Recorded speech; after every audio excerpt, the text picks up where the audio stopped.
Setelah 7 kali melakukan aksinya, seorang tersangka kasus begal di Kabupaten Oku Timur akhirnya ditangkap petugas unit Reskrim Polsek Buai Madang.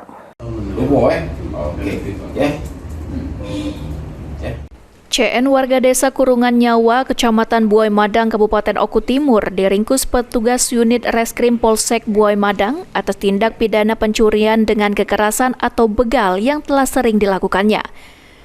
Di hadapan petugas, CN mengaku telah 7 kali melakukan aksi pembegalan di wilayah Kecamatan Buai Madang dan sekitarnya.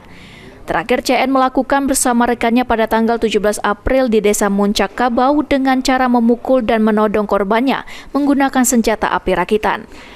Tersangka CN sendiri akhirnya berhasil ditangkap tanpa perlawanan di rumahnya di Desa Kurungan Nyawa, sedangkan seorang rekannya masih dalam pengejaran petugas. Tersangka CN ini tersangkut perkara 365 KUHP Curas Begal yang mana terjadi di wilayah hukum Polsek Buai Madang. TKP terakhir ada di Desa Muncak Kabau.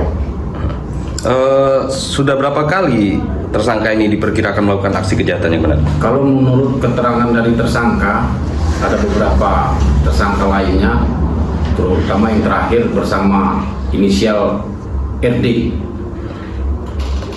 Ada 7 TKP, ada beberapa tersangka yang lainnya juga selain RD.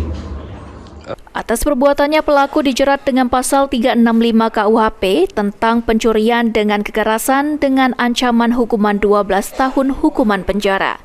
Elvandri Jeffriyadi, PAL TV.